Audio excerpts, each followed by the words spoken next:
नमस्कार, प्रणाम। मैं दमन तिवारी हूँ। आप सभी का हार्दिक स्वागत है इस वक्ता महोदय में।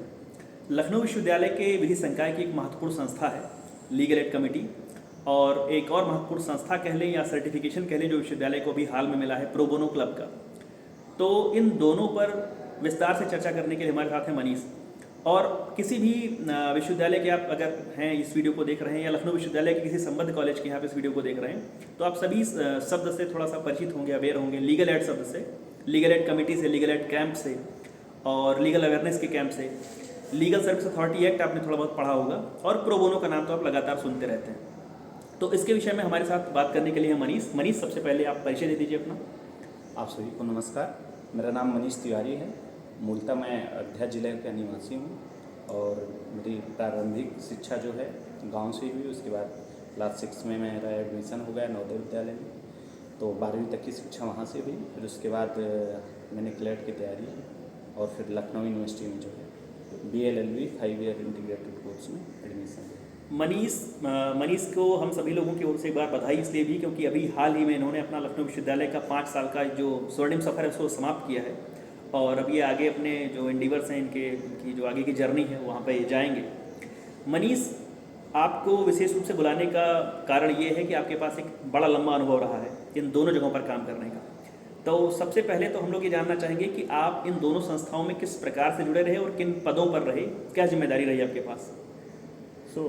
जैसे होता है हर जब बच्चा 12th पास करके किसी विश्वविद्यालय में जाता है या किसी कॉलेज में जाता है, तो उसके बाद वहाँ ओरिएंटेशन होता है। फिर एक ओरिएंटेशन होता है जो फैकल्टी या विश्वविद्यालय कराता है। उसके बाद एक होता है कि वहाँ पे जो छोटी संस्थाएं होती हैं, जो पार्ट होती हैं, जो कमिटीज़ होती हैं, वो करती हैं। जैसे यहाँ पे भी ओरिएंटेशन हुआ लीगल एड सेंटर का, और हमारे जो सीनियर्स थे जो उस कमेटी को उस समय रन करते थे उन्होंने किया। फिर उसका एक प्रोसेस था इंडक्शन का, उसमें मैंने पार्टिसिपेट किया, लेकिन हमारा उस समय सिलेक्शन नहीं हो पाया।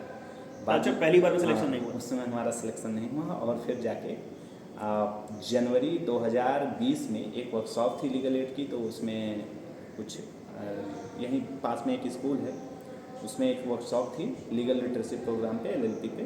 तो उसमें स्पीकर की कमी थी, तो हमारे उस समय एक सीनियर थे पुनीत देसवाल जी, और हॉस्टल में रहते थे, उन्होंने अप्रोच किया मुझे। फिर मैंने पहली बार जो है डायरेक्ट उनकी LLP में आपने वाइल्ड कार्ड एंट्री की थी? अच्छा, क्या चीज़ ऐसी थी जिसने आपको प्रभावित किया कि आप लीगल एड कमेटी या जो लीगल एड की जो बात आप कर रहे हैं, किस चीज़ ने आपको प्रभावित किया था? शुरुआत से मेरे अंदर एक चीज़ रहती थी कि मैं जब कहीं किसी भी चीज़ में कहीं भी जाता हूँ तो मैं बहुत एक्सप्लोर करना चाहता हूँ। और दूसरी चीज़ जो सबसे ज़्यादा मेरे साथ रही कि हमारे जो कमेटीज़ थी उसके जो मतलब बहुत सारे लोग हॉस्टल के ही थे, और जो उस कमेटी को उस समय लीड करते थे पुनीत देसवाल भैया, वो भी हॉस्टल में थे। तो उन्हीं के थ्रू मैं लीगल एड में जुड़ा। और फिर लीगल एड का जो काम करने का तरीका है उसमें आपको मतलब फ्री हैंड मिलता है, आप सीखते हैं। मुझे अन्य विश्वविद्यालयों की लीगल एड का नहीं पता, लखनऊ विश्वविद्यालय का लीगल एड सेल है, अगर आप आना चाहते हैं तो आपको सब कुछ देता है, और आप संस्था के हित को ध्यान में रख के आप जो भी जितना भी कार्य करना चाहते हैं, कभी आपका कोई हाथ नहीं पकड़ता। तो बस यही चीज़ मुझे आकर्षित कर लाई संस्था की तरफ, और मैं जनवरी 2020 से लीगल एड सेल में काम करने लगा, लगातार काम किया। और फिर जब मैं 4th ईयर में पहुंचा, यानी 2022 से 23 का जो हमारा सेशन रहा, उसमें जब पहुंचा तो हमारे बैच के उस समय जितने भी इंडक्ट हुए थे सभी ने छोड़ दिया। एक रीतम त्रिपाठी बचे थे और मैं। फिर हम दोनों ने जो है सेल को 4th ईयर में मैं एज ए कन्वेनर चलाया। ऑनर्स के चौथे साल में कन्वेनर बने लीगल एड कमेटी के। तो बहुत प्रतिष्ठित संस्था है लखनऊ विश्वविद्यालय की जो लीगल एड कमेटी है, बहुत प्रतिष्ठित संस्था है, और आप उसके कन्वेनर रहे। लीगल एड जो कमेटी है इसमें क्या विश्वविद्यालय के लोगों का ही चयन होता है, या विश्वविद्यालय के जो संबद्ध लोग हैं उनका भी चयन हो सकता है? नहीं, ये आप जो लीगल एड, पहले तो मैं बता देता हूँ लीगल एड कमेटी का कॉन्सेप्ट आया कहाँ से। जैसे हमारे भारतीय संविधान में अनुच्छेद 38, 39 से, तो 38 और 39 की वजह से 39 से जब 42वां संशोधन हुआ तो उसके तहत 39 से ऐड किया गया। अब 39A के तहत कहा गया कि जो स्टेट है वो बाउंड है लोगों को लीगल एड प्रोवाइड करने के लिए। तो फिर वहाँ से उसी के तहत फिर आपका लीगल सर्विस अथॉरिटी एक्ट आया 1987। फिर उसमें प्रोविज़न बताया गया कि सालसा होगा राष्ट्रीय स्तर पर, फिर उसके बाद राज्य स्तर पर राष्ट्रीय स्तर पर नालसा, फिर राज्य स्तर पर सालसा, फिर डिस्ट्रिक्ट के लेवल पे डीएलएसए, और फिर डीएलएसए का जो के अंडर में फिर 2010 में एक वो बना, क्या कहते हैं, एक legal service legal education regulation rule करके बना 2010 में। तो उसमें प्रावधान किया गया कि जो डीएलएसए होगा वो जो है जितने भी उसके ज़िले में जितने भी इंस्टीट्यूट होंगे जहाँ पे लॉ कॉलेज या लॉ फैकल्टी होंगी, वहाँ पे जो है वो पूरा उसको रन करेंगे। वहाँ पे एक कमेटी होगी जिसको हेड करेंगे। फिर उस कमेटी का नियम है कि हर महीने रिपोर्ट डीएलएसए मंगाए, उसको देखे उसमें क्या है। तो वहाँ से ये कॉन्सेप्ट आया, और फिर अभी जो जितने भी लीगल एड सेल हैं किसी भी विश्वविद्यालय में, वो अंडर द एज जो है वो उसी के अंतर्गत काम करते हैं, डिस्ट्रिक्ट लीगल सर्विस अथॉरिटी के ही अंतर्गत। तो आपकी जो ये जो कमेटी थी, लीगल एड कमेटी थी, इसका सीधा जो संपर्क था वो जिला विधिक सेवा प्राधिकरण से जी और राज्य विधिक सेवा प्राधिकरण से। जी। क्या क्या कार्यक्रम आप लोग करते थे और करते हैं या करते रहेंगे? क्या क्या करते हैं इसमें? एक तो बेसिक जिसमें रूल्स की बात कर रहा हूँ जो 2010 का है, उसके तहत बहुत सारी गतिविधियाँ बताई गई हैं, एक्टिविटीज़ जो एक लीगल एड सेल परफॉर्म कर सकती है। इसके अतिरिक्त हर महीने जो स्टेट लीगल सर्विस अथॉरिटी है वो एक्शन प्लान इशू करती है हर डिस्ट्रिक्ट लीगल सर्विस अथॉरिटी को, और वो डिस्ट्रिक्ट लीगल सर्विस अथॉरिटी कुछ उसमें से उस एक्शन प्लान का पार्ट कुछ स्वयं करती है और कुछ जो है वो कंसर्न लीगल एड को दे देती है। तो अब जैसे मुझे बताते हुए खुशी हो रही है कि पूरे उत्तर प्रदेश में आप उत्तर प्रदेश नहीं पूरे नॉर्थ इंडिया का सबसे बेस्ट लीगल एड सेंटर आप लखनऊ यूनिवर्सिटी का लीगल एड सेंटर को कह सकते हैं। तो इस बात को कहने के पीछे कारण क्या है? कारण ये है कि हम बहुत एक्टिवली काम करते हैं। हम सबसे ज़्यादा आप देखेंगे तो सबसे ज़्यादा वर्कशॉप किसी भी चीज़ से रिलेटेड जो सच में लीगल एड, उसका जो मोटो है कि लोगों को लीगल एड मिले, लोगों को। तो ये वर्कशॉप आप करते कहाँ पे थे? वर्कशॉप हमारी कई तरीके की वर्कशॉप होती थी, जैसे एलएलपी हमने बताया आपको, लीगल लिटरेसी प्रोग्राम, पॉस की वर्कशॉप, पॉक्सो की वर्कशॉप। तो इसको हम गांव में करते थे, और गांव में जो स्कूल होते हैं प्राथमिक विद्यालय, वहाँ कंसर्न जितने भी स्कूल होते हैं आसपास, यहाँ सीबीएसई बोर्ड के, आईसीएसई बोर्ड के, इसमें हम करते थे।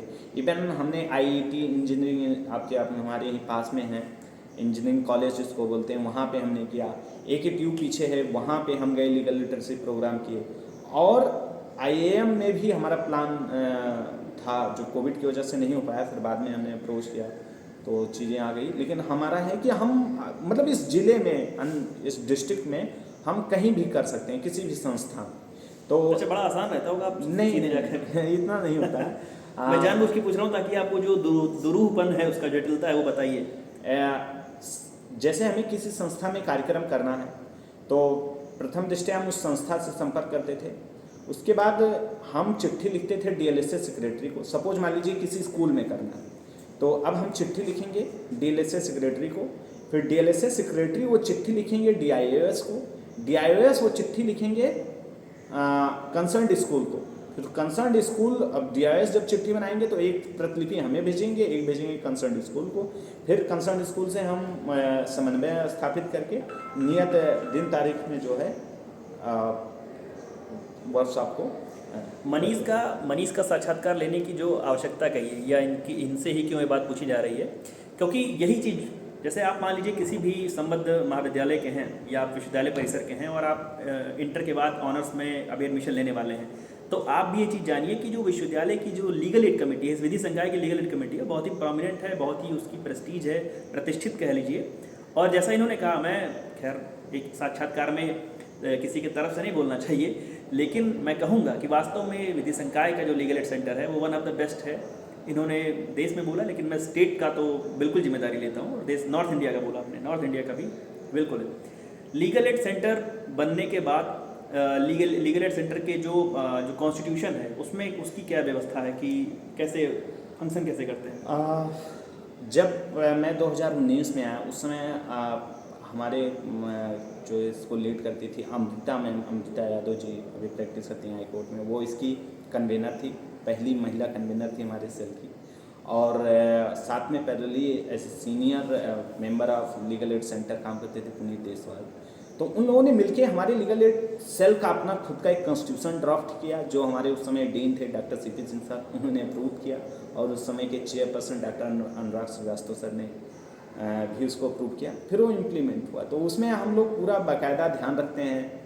जैसे क्या होता था कि कमिटीज़ में फीमेल रेशियो कम हो रहता था, तो हमने 50% रिजर्वेशन रखा कि लड़कियां रहेंगी, फीमेल्स का रिप्रेजेंटेशन रहेगा।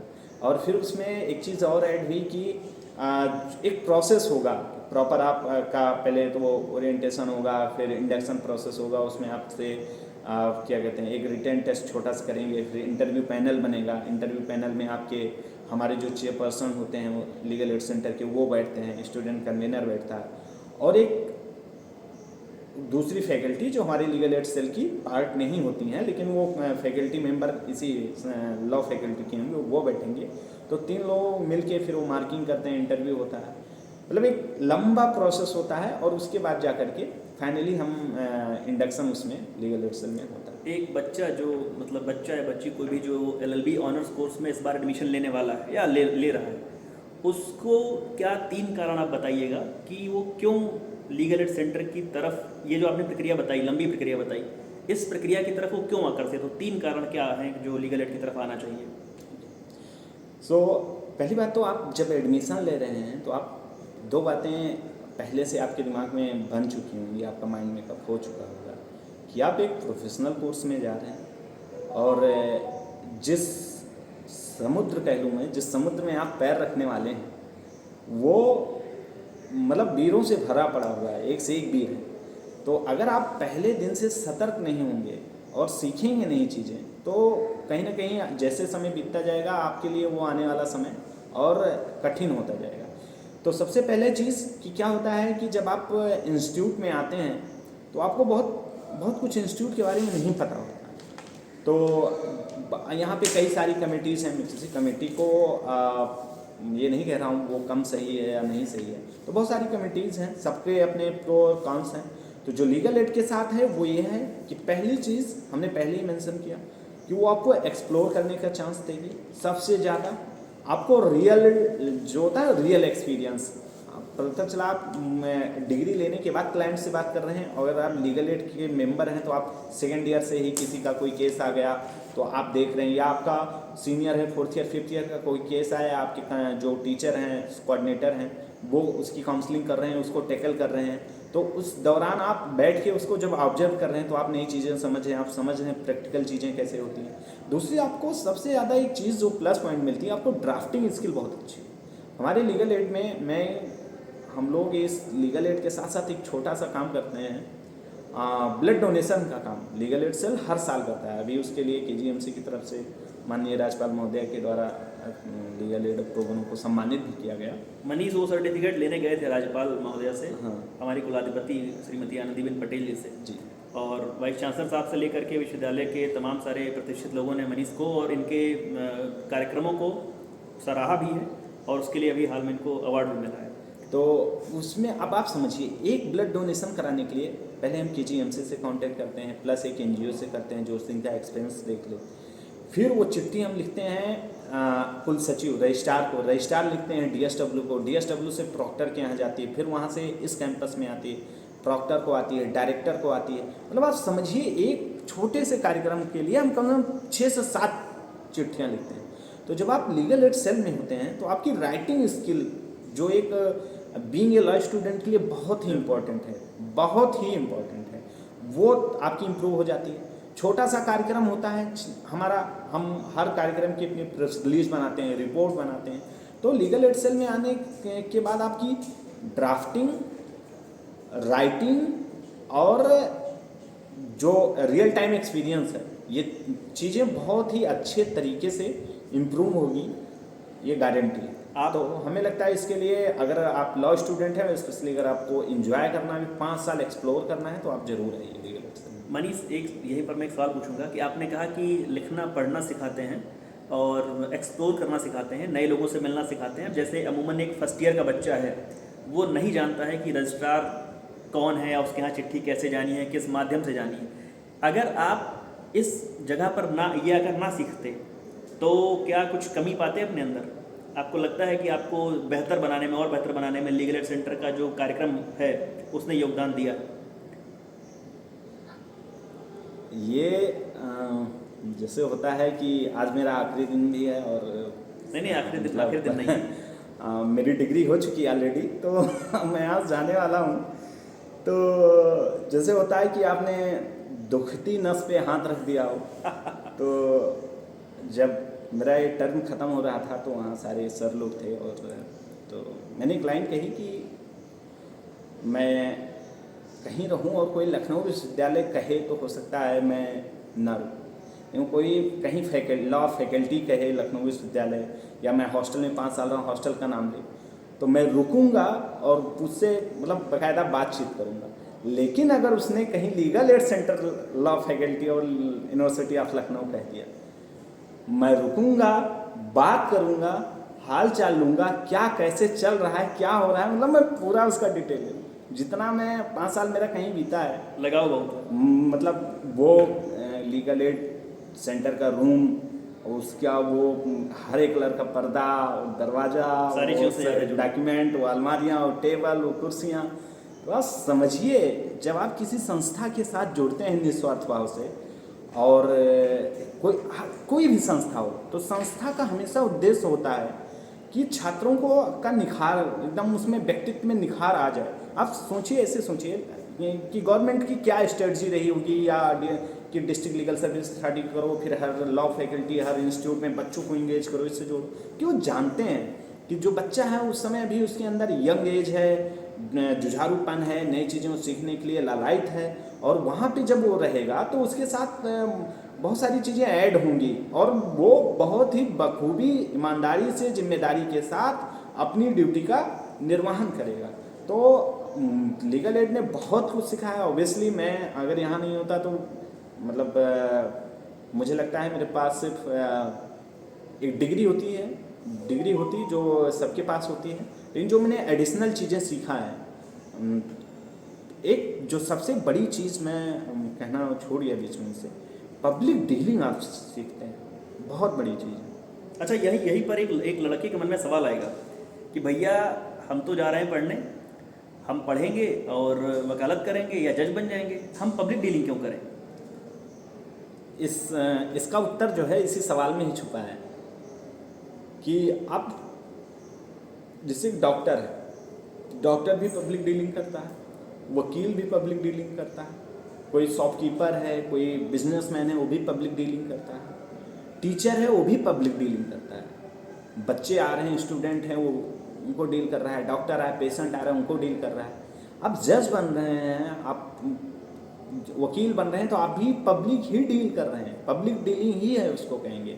आप क्लाइंट से मिल रहे हैं, उसको समझ रहे हैं, तो अगर आपकी कम्युनिकेशन स्किल, प्रोफेशनल लैंग्वेज में कहें पब्लिक डीलिंग, कम्युनिकेशन स्किल अगर आपकी अच्छी नहीं होगी, तो आप कैसे अपने आप को इस समुद्र में अपना पैर जमा पाएंगे, जहाँ पानी का प्रवाह समझिए, भीड़ इतनी है, लोग इतने हैं, कितने लोग ग्रेजुएट हो रहे हैं। मुझे लगता है हर साल सिर्फ लखनऊ में 5 से 6 हज़ार लखनऊ शहर में LLB से ग्रेजुएट हो रहे हैं। मनीष ये भी कहना चाह रहे हैं कि आपका कल को एडमिशन हो जाएगा और आप इसी क्लास में, इसी पंखे के नीचे, इसी मेज पर बैठ करके अपनी शिक्षा ग्रहण करेंगे। 5 बरस 10 सेमेस्टर इंटरनल, और 5 बरस में कितने एग्जाम आपने दिए? 66 एग्जाम आपने दे करके और पास हो करके 10 मार्कशीटें, डिग्री लेकर के चले जा सकते हैं। लेकिन अगर अपने को और पैना बनाना चाहते हैं और बेहतर बनाना चाहते हैं और चाहते हैं कि समाज आपसे कुछ ले सके और आप किसी तरीके, सकारात्मक तरीके से आप काम आ सके समाज के, और अपना आपका खुद का भी हित है। ऐसा नहीं है कि इन्होंने अगर चिट्ठी लिखना सीखा, इन्होंने रजिस्ट्रार से डील किया, DIO से डील किया, अभी एक इनका चैप्टर प्रो बोनो का बचा हुआ है, उसमें और इन्होंने चीज़ें टैकल करी, तो उससे आप खुद भी सीखते हैं और आप आने वाली पीढ़ी को भी समृद्ध करके जा रहे होते हैं। ये लीगल एड की हम लोगों ने बात करी। कुछ रह गया होगा मन में तो आप बीच में बोलिएगा। दूसरा जो अहम चैप्टर है, विश्वविद्यालय को 1 वर्ष हुआ प्रो बोनो हुए। जी। एक आपने नाम सुना होगा प्रो बोनो में भी हाल में एक वेब सीरीज आई थी, उसमें कुछ विशेष रूप से वो चर्चा में आया वो सब। खैर उससे पहले हम सभी लोग अवेयर थे उस चीज़ से। लखनऊ विश्वविद्यालय के विधि संकाय को प्रो बोनो क्लब घोषित किया गया और उसकी पूरी कहानी सुनेंगे इनसे।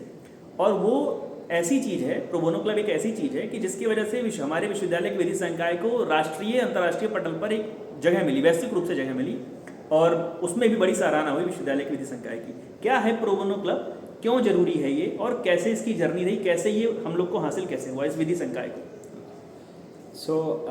अपनी भूमिका भी बताइएगा, क्या भूमिका थी आपकी? तो लीगल एड सेल मैंने पहले जैसे बात करते हुए कहा, नॉर्थ इंडिया का हमने कहा कि बेस्ट है। आप समझिए प्रावधान बन गए, और ऑन पेपर अगर बात करेंगे तो सारे इंस्टीट्यूट में, even bar council of India का अगर आप जो एजुकेशनल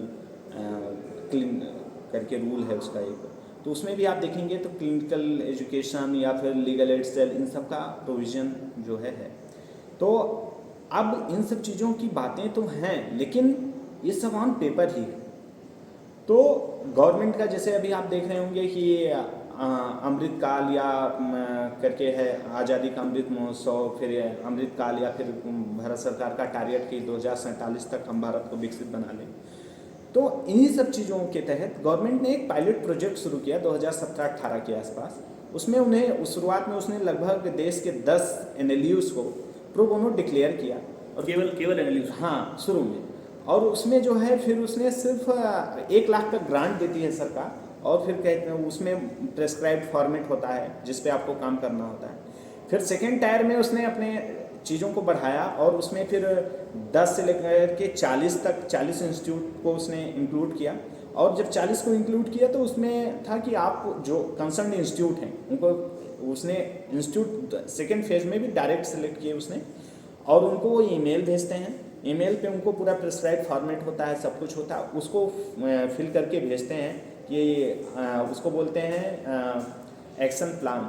आप अगले 5 साल अगले 1 साल में आप क्या क्या एक्टिविटीज़ करेंगे, आपका क्लब कैसे चलेगा, क्या फंक्शन होगा। फिर सेकेंड ये तो हो गया। फिर उसके बाद जब थर्ड फेज गवर्नमेंट ने स्टार्ट किया लास्ट ईयर, तो मई के महीने में एप्लीकेशन ओपन हो जाता है। न्यायबंधु जो ministry of law and justice है, डिपार्टमेंट ऑफ जस्टिस, उसके जो है वेबसाइट पे वो एप्लीकेशन आ जाता है। फिर जो भी इंस्टीट्यूट इंटरेस्टेड होते हैं वो पहले एक लेटर लिखते हैं, उसको बोलते हैं लेटर ऑफ, ठीक है पत्र, हाँ, एक पत्र लिखते हैं जिसमें एक आवेदन लिखते हैं। उसके बाद वो जब लेटर एक्सेप्ट हो जाता है तो वहाँ मिनिस्ट्री से एक मेल आता है कि ठीक है, हमने आपका लेटर एक्सेप्ट किया, अब आपको हम कुछ डिटेल दे रहे हैं, इसको आप भर के भेजिए। तो हम लोग लगता है 23 मई को मेल गया, और फिर 11 जून को जा करके, इनको तारीख याद है और आपको पता है कि आप किसी तारीख को क्यों याद रखते हैं, क्योंकि वो बहुत खास हो जाती है, या तो किसी संघर्ष के कारण या तो बहुत खुशी के कारण। आपके लिए क्या था ये? खुशी थी, लगता है संघर्ष के बाद मिली खुशी।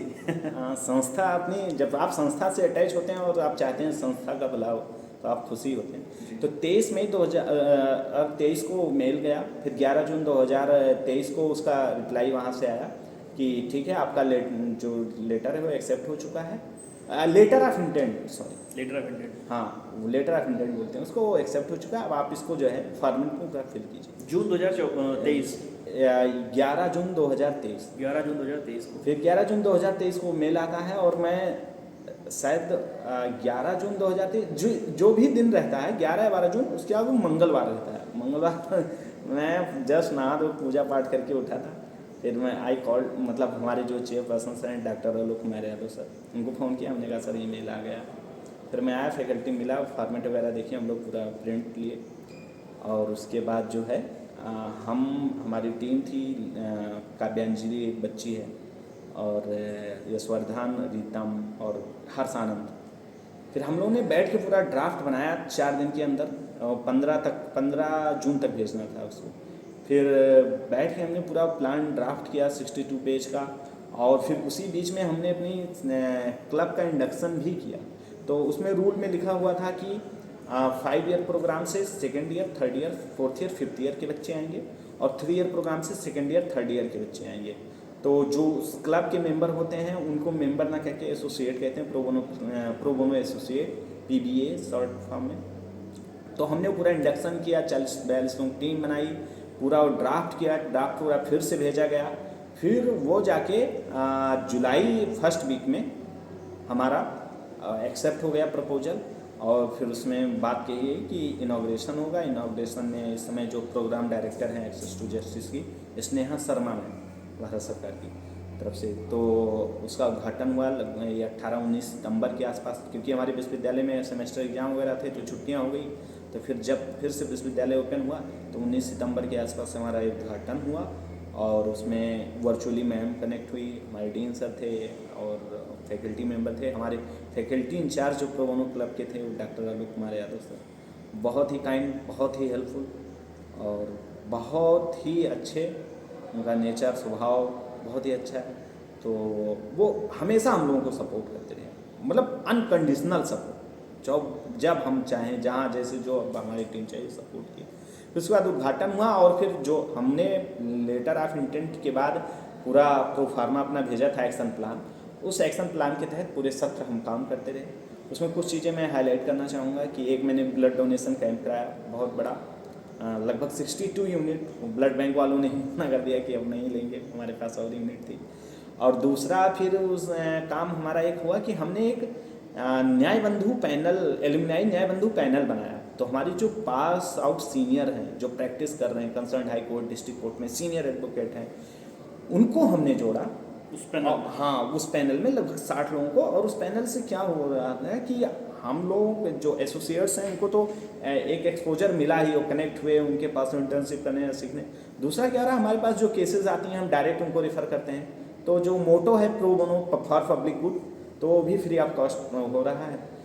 और एक चीज़ जो हमने, मुझे लगता है बहुत अच्छी की, कि हमने 2 गांव अडॉप्ट किए, बहुत सारी एक्टिविटी। हाँ, 2 गांव को हमने गोद लिया। अच्छा, एक गोहना चंद्र, ये बगल में ही है आपका गोहना कला, और एक है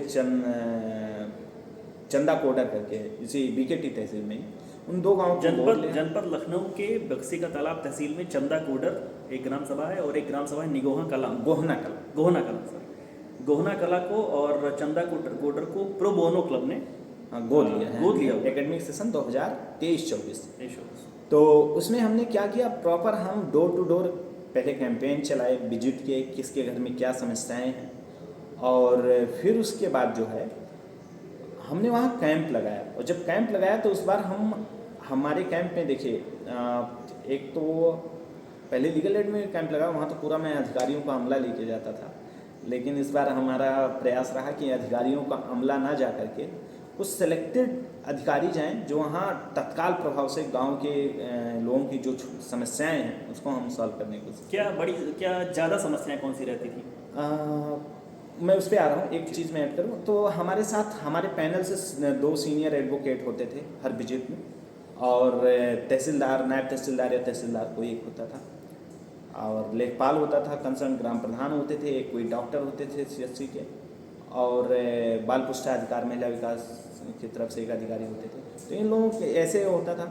और वहाँ जो मुख्यतः समस्या मिली गांव में, सबसे ज़्यादा तो ज़मीनी पैमाइश को लेके मिली, और कब्जे का 1-2 था कि उसमें जैसे रिकॉर्ड जब दर्ज होता है, नक्शा दुरुस्ती हुआ, एक हितौनी संबंधित या चक्रोट है या पब्लिक प्रॉपर्टी से चक्रोट है, वो बोली है, आने जाने की समस्या है, तो इन सब तरीके से तो वो तो एक हद तक हमने वही समझाने की कोशिश की। लेकिन फिर भी एक था FIR क्वेश्चन का मामला था, उसको हमने टैकल किया। एक तो था ऑर्डर वगैरह हो गया था, उसको पोजीशन नहीं मिल पा रहा था, तो ऑन स्पॉट वहीं तुरंत तहसीलदार साहब और जो थाना है अपना ये गोड़म्बा, वो लोग थे, तुरंत वहीं लिखा पढ़ी करवा के उनको कह दिया गया। तो पुलिस ने जाके बाद में अपना उनको दिलवाया भी, कब्जा वगैरह। तो ऐसे 22-23 केस चंदा कोडर से हमने लिया था। और गोहना कला से 5 साल केस, जो यहाँ मेरा 5 साल बीता उसमें 3 साल तो मैं गोहना कला में ही बीता है। मैं लीगल एड सेल में था, तब भी वहाँ बार बार कैंप लगता, मुझे उस गांव की गली बहुत सारे लोग जानने लगे, प्रधान से तो अपनी बहुत अपनी अच्छा। ग्राम सभा से अधिक इनको पूरी हाँ, जानकारी है। प्रधान से ज़्यादा, प्रधान से भी अच्छा समझ 2 दिन पहले मुझे ही चौराहे पर मिल गए वो। तो प्रधान जी के माध्यम से वहाँ तो केसेस कम मिले, 8 ही मिले, क्योंकि उसके पहले भी हम बहुत बार काम कर चुके थे। तो लगभग 30-35 केसेस मिले, जिन पे कुछ में काम हो गया, कुछ में काम चल रहा है। और उसके बाद बहुत सारे लगभग 30 से 35 का जो है एक्टिविटीज़ हमने परफॉर्म की इस पूरे एंटायर सेशन में, छोटी बड़ी मिला करके। तो एक हद तक जो हमारा एक्शन प्लान था हमने उसको कंप्लीट करने की कोशिश की है। और ये अभी हमारा, हमें लगता है 29 जुलाई को समाप्त हो जाएगा ये प्रो बोनो क्लब का ये सेशन। फिर उसके बाद अगस्त में फिर से रिन्यू हो जाएगा। अभी रिपोर्ट वगैरह बन गई है, 10 जुलाई को वाइस चांसलर सर हमारी रिपोर्ट रिलीज़ करेंगे प्रो बोनो क्लब की। तो उसके बाद और अभी तो क्लब भी अच्छा चल रहा है, और मेरी तो डिग्री वगैरह हो चुकी है, मुझे अपना स्टूडेंट कोऑर्डिनेटर होने का सर्टिफिकेट वगैरह भी सब इशू हो गया है मेरा। तो मनीष, ये सवाल के तौर पर मेरा आखिरी सवाल है कि लीगल एड के कप्तान रहे आप और प्रो बोनो के कप्तान रहे आप, आपने जो आने वाले लोग हैं उनको ये भी समझाया है कि क्या दोनों की मुख्य कार्य योजना क्या है, सारे क्रियाकलाप क्या हैं, कैसे उसमें काम धाम होता है, कैसे लोग उसमें अगर आना चाहें तो कैसे आ सकते हैं। तो दूसरी चीज़ मैं ये पूछूंगा कि लखनऊ विश्वविद्यालय के विधि संकाय के लिए इतना सारा काम धाम करके आप कोऑर्डिनेटर हैं, जो जैसा आपने बताया, आपको क्या लगता है कि जो नया सेशन शुरू होगा तो नए सेशन में आने वाले बच्चों के लिए जो एक अपनी सलाह कह लीजिए या पूर्व कप्तान के तौर पर जो उनका अपने अनुभव के आधार पर कि दोनों में क्या चुने, क्यों, मतलब क्या चुने तो मैं नहीं पूछूंगा दोनों में से चीज़ों को क्यों चुने, और कैसे ये उनके जैसे अब जो इसमें लोग रहे होंगे ये भी सब हट जाएंगे, जो उसमें अभी लोग होंगे मेंबर्स वो हट जाएंगे या रहेंगे? नहीं, जैसे लीगल एड में क्या होता है कि लास्ट ईयर पास आउट हो गया तो जो अब बैच आ रहा है उसका इंडक्शन क्लब के साथ थोड़ा सा अलग है। क्लब हर साल अपना इंडक्शन करेगा, अपनी टीम बनाएगा, और वो सब कुछ डिपेंड करता है फैकल्टी कोऑर्डिनेटर पे। फैकल्टी कोऑर्डिनेटर तो एक पास आउट हो रहे सीनियर के तौर पर, एक पूर्व कप्तान के तौर पर, एक जो आपका निजी सुझाव सलाह कह लें, संदेश कह लें, वो नए बच्चों के लिए क्या रहेगा विश्वविद्यालय के विधि संकाय के? मैं केवल इस बार उसकी बात नहीं कर रहा हूँ, मैं सब आपका जो समाहित करके पूछ रहा हूँ कि सारा का सारा जो अनुभव रहा उस आधार पर आप क्यों चाहेंगे कि कोई बच्चा लखनऊ विश्वविद्यालय के विधि संकाय पढ़ने आए? ये मैं सवाल बिल्कुल मेरा आखिरी सवाल है। देखिए, बहुत ही जब आप संस्था में जाते हैं तो सिर्फ ये नहीं किया जाता है, कहा जा सकता है कि सिर्फ आप पढ़ने के लिए जा रहे हैं। तो जब आप संस्था में जाते हैं तो बहुत सारी चीज़ें देखी जाती हैं। संस्था की लोकेशन, संस्था का इतिहास, और वर्तमान समय में संस्था क्या है। तो पहला बात कि संस्था की लोकेशन, तो संस्था की जो लोकेशन है आप जानते हैं प्रदेश की राजधानी में है, और इलाहाबाद हाई कोर्ट की लखनऊ बेंच है पास में। दूसरी चीज़, बहुत सारे ट्रिब्यूनल्स जो स्टेट कमीशंस हैं like RTI, women commission, Lokayukta, ये सारे भी यहीं अवेलेबल हैं। तो इससे क्या होता है, बीइंग ए लॉ स्टूडेंट आपके लिए इंटर्नशिप करना या फिर अन्य चीज़ों से भी संबंधित जो आपका काम पड़ सकता है, वो सब चीज़ों के लिए आपके लिए बहुत ही कन्वीनियंट हो जाता है, आपका एक अच्छा कनेक्शन बन जाता है। तीसरी चीज़ और दूसरी चीज़ जो संस्था का इतिहास, तो आप जानते हैं 1920 में ये संस्था भी 100 साल अपना इसने कंप्लीट किया, और विधि संकाय लखनऊ विश्वविद्यालय का एक स्वर्णिम इतिहास रहा है। देश के राष्ट्रपति से लेकर के मुख्य न्यायाधीश, मतलब जो होते हैं न्यायमूर्ति भारत के CJI, उनको तक दिया है संस्था ने। पता नहीं कितने जज, जुडिशरी में अभी आप देखिए कितना अच्छा स्कोर रहा है, लिटिगेशन में बेहतरीन कर रहे हैं, सुप्रीम कोर्ट के जजेस बैठे हैं, अभी 2 से 3 हाई कोर्ट के चीफ जस्टिस लखनऊ विश्वविद्यालय विधि संकाय के जो है एलुमनाई हैं। तो दूसरी चीज़, जो दूसरा फैक्टर हमने बताया, वो भी लखनऊ विश्वविद्यालय का कहीं से भी कम नहीं है। तीसरी चीज़, आप जो हमने कहा वर्तमान, तो वर्तमान आप देखिए इतना बेहतरीन इंफ्रास्ट्रक्चर, सबसे ज़्यादा permanent faculty, law faculty Lucknow विश्वविद्यालय में है। ठीक है, एक अच्छा सा अभी यहाँ एक आर यू सिंह लाइब्रेरी है, एक ऑनर्स की लाइब्रेरी है, एक लाइब्रेरी प्रस्तावित है, अभी बनने वाली है। तीसरी मूड कोर्ट सोसाइटी यहाँ की बहुत अच्छी है। लीगल एड प्रो बोनो का हमने बता ही दिया, और कमेटीज़ हैं और यहाँ के सीनियर्स की लिगेसी, कोऑर्डिनेशन, तो ये सब चीज़ें मिला करके इस संस्था को बेहतरीन बनाती हैं। और जैसे हम लोगों का होता है, मतलब मैक्सिमम बच्चों का होता है कि हम लोग जुडिशरी में जाएंगे, पीसीएल से निकालेंगे, तो उसमें भी लखनऊ विश्वविद्यालय का आप देखेंगे रिजल्ट टॉप पे रहता है। और रैंकिंग की बात करेंगे तो आप गूगल करके देख लीजिए, बेस्ट रैंकिंग है हमारे लखनऊ यूनिवर्सिटी की। उत्तर प्रदेश की स्टेट यूनिवर्सिटी में तो बेस्ट है ही, इवन नेशनल जो राष्ट्रीय स्तर के विश्वविद्यालय हैं उनमें भी हम लोग बेहतरीन कर रहे हैं। तो इन सब कारकों की वजह से मुझे लगता है लखनऊ विश्वविद्यालय बेहतरीन है। और सबसे ज़्यादा जो है सीनियर जो होता है, लिगेसी जो होती है वो सीनियर बनाता है। तो यहाँ के सीनियरों ने बहुत अच्छी लिगेसी बनाई है। तो बस यही सब कारक हैं जिसमें मुझे लगता है आपको आना चाहिए और आप एडमिशन लीजिए 5 साल एकदम और मेहनत के साथ, नई चीज़ें सीखने के साथ अपना भविष्य अच्छा बनाइए। बहुत बहुत धन्यवाद मनीष, आप उत्कृष्ट छात्र रहे यहाँ पर, और अभी जहाँ रहेंगे हो सकता है यहाँ पर दोबारा से आएँ, और जहाँ भी रहिए आप वहाँ पर विश्वविद्यालय का नाम रोशन कीजिए। और जिन भी लोगों के पास ये वीडियो पहुँच रहा है वो प्रो बोनो समझने के लिए, लीगल एड को समझने के लिए, लेमैन लैंग्वेज में कहें या कहें कि एक्सपर्ट की तरीके, एक्सपर्ट ओपिनियन जो होता है वो दोनों प्रकार से मनीष ने समझाने का प्रयास किया है। तो यदि आप लखनऊ विश्वविद्यालय के LLB कोर्स में प्रवेश पाते हैं, इन कक्षाओं में बैठने का मौका आपको मिलता है, तो प्रयास कीजिए कि लीगल एड कमेटी है, प्रो बोनो क्लब है, या जो भी संस्थाएं यहाँ पर हैं उसमें प्रयास कीजिए कि खुद को इन्वॉल्व कीजिए और अपने विकास के साथ साथ विश्वविद्यालय का विकास कीजिए। और जाहिर सी बात है, आप जब इन कमिटीज़ में रहते हैं तो इन्होंने जितना काम बताया, इन्होंने तो खैर छोटा वीडियो बनाना था, छोटी सी बात इसमें करनी थी तो थोड़े में बताया। यहाँ पर वो जो दौड़ भाग है या वो जो एक तेज चाल में आपको चलना सिखा देती हैं कमिटीज़, या ये लोग सिखा देते हैं जो बड़े हैं यहाँ सीनियर्स हैं, वो आपके व्यक्तित्व के विकास के लिए बहुत सहायक हो जाता है। और जो मापदंड है, उत्कृष्टता के जो मापदंड हैं, आप उसको पा जाते हैं। तो ढेर सारी शुभकामनाएं। सबसे पहले तो आप लोग विश्वविद्यालय में अपना प्रवेश सुनिश्चित कीजिए और प्रयास कीजिए कि आप इन क्लबों में या सोसाइटीज़ में रहिए, ताकि मैं किसी दिन बैठ करके इसी चेयर पर आपसे भी इंटरव्यू ले रहा हूँ। तो ढेर सारी शुभकामनाएं आप सभी जो भी नवागंतुक हैं यहाँ पर आने वाले हैं उनके लिए, और मनीष जी की तरफ से भी एक लास्ट में मैं चीज़ ऐड करना चाहूँगा। अगर आपको कभी लीगल एड कोई भी मतलब लीगल इन्फॉर्मेशन चाहिए या कोई लीगल एड चाहिए, लीगल हेल्प चाहिए, तो आप जाइए गूगल पे और टाइप कीजिए लीगल एड सेंटर या legal aid cell Lucknow university.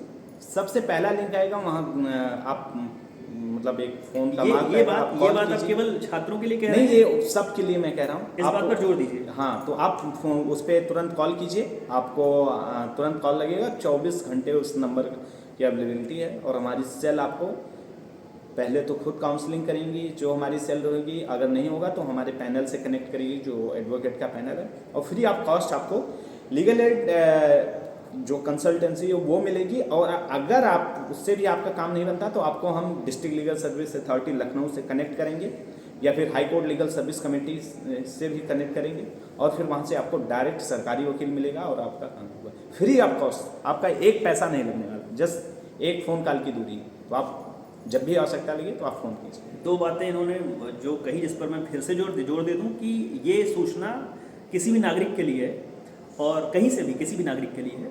दूसरी चीज़, आपके लिए ये फ्री ऑफ कॉस्ट है, और चूँकि विश्वविद्यालय की विधि के विशेषज्ञ हैं, पहले तो उनसे आपको समझाया जाएगा, और उसके बाद अगर आवश्यकता पड़ी तो अधिवक्ताओं के जो हमारा खुद का पैनल है उससे, और नहीं तो DLSA के माध्यम से। DLSA high court legal service committee है पूरा प्रॉपर, मतलब वहाँ सारे जो उपाय हैं यहीं पर आपको विश्वविद्यालय के माध्यम से ही मिल सकते हैं।